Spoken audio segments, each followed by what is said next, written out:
We're talking to Dr. Bean from the Pediatrics Department at Meharry Medical College, and she's discussing some of the issues that impact upon children in the Department of Pediatrics. And of course, Dr. Bean, as we promised during the end of the first segment, that we'd give you an opportunity to perhaps talk about some children's diseases and some of the things dealing with children and pediatrics at Meharry Medical College. Well, as chair of the Department of Pediatrics at Meharry Medical College, I'm also in charge of the general pediatric as well as the nursery at Nashville General.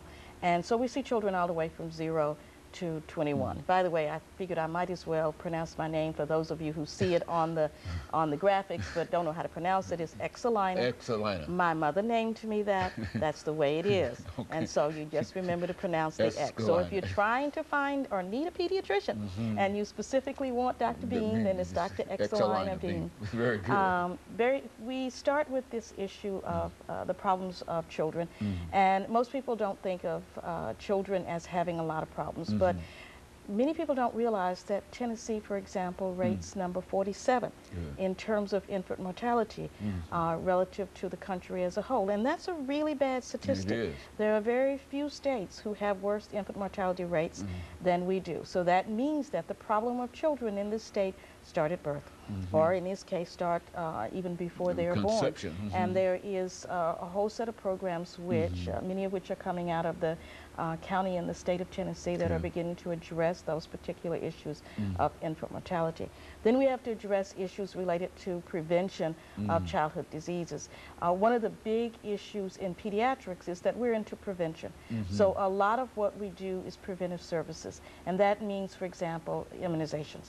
And so we focus a great deal on making sure that immunizations are optimal. And there are a whole bunch of new immunizations that many parents don't realize, such as hepatitis A, which is relatively new, second chickenpox vaccine. So many people, many parents who think that children are adequately immunized really not have optimal immunizations and should be making sure that they understand all of the childhood diseases. Now, as a pediatrician, I get involved not only in chronic disease, but also in how children grow and develop. So we get involved in developmental problems. We look at school issues. We look at learning disabilities, not just problem learning such as ADHD and ADD and attention deficit disorder and those kind of issues, which we've heard a lot of in the news, but also just assuring that children have an optimal chance of growing. We also get growing and development optimally. We also get involved, of course, with chronic diseases, and chronic diseases in a community such as ours, in which are things such as asthma, diabetes, hypertension, adolescent pregnancies, just the root, and then we have the routine, ordinary problems that we deal with on a regular basis, such as otitis media and ear infections and pneumonias. And so we deal with all of those issues. And again, I emphasize that one of the unique aspects of pediatrics is that we actually focus a lot of attention on preventing those particular diseases. For example, making sure that kids get flu shots.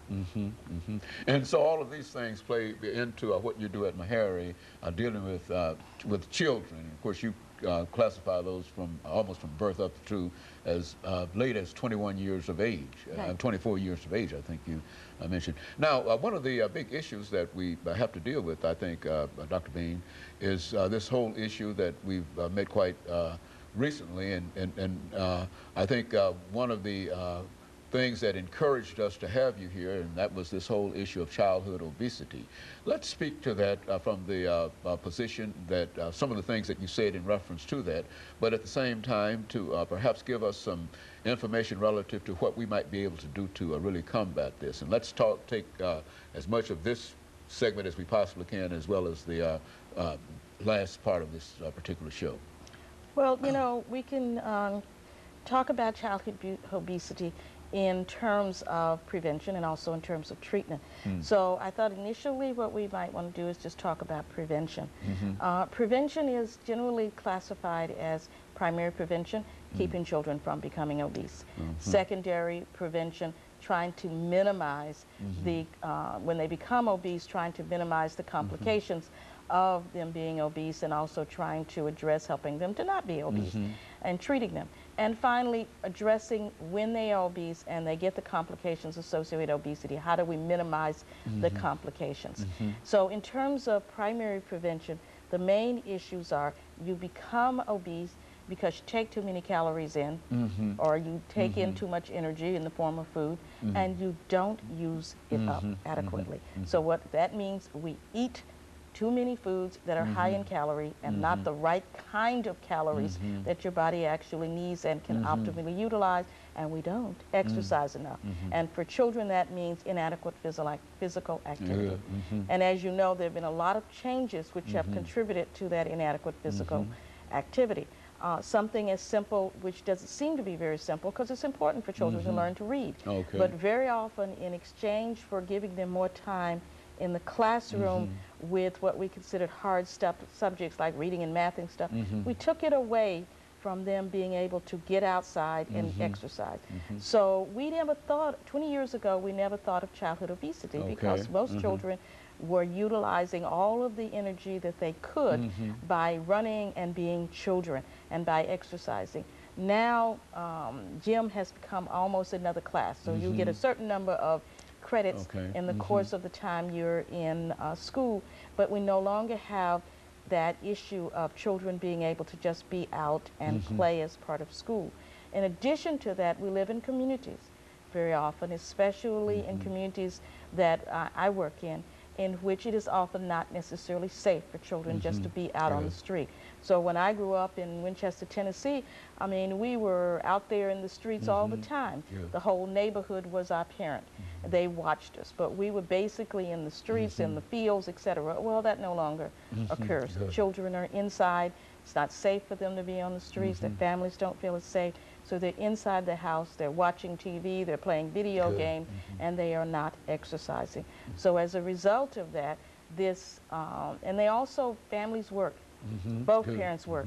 So children often find that their main source of energy or their main sources of food are fast foods, foods that they can make themselves by putting in the microwave. You've seen those commercials. Or as foods in which they have to stop off at the local McDonald's on the way home and pick up their dinner. Or the parent does because they have so little time to do the kind of making dinner and sitting down that we used to do. So that all of those have contributed to the fact that we have an almost epidemic of childhood obesity. It seems that there's almost a conspiracy of events in a real sense. Nobody actually planned any of this, but all of those things taken together, it does make it quite difficult for children to become involved in exercise and other kinds of programs. And of course, we'll be back with our audience following this very, very short commercial break.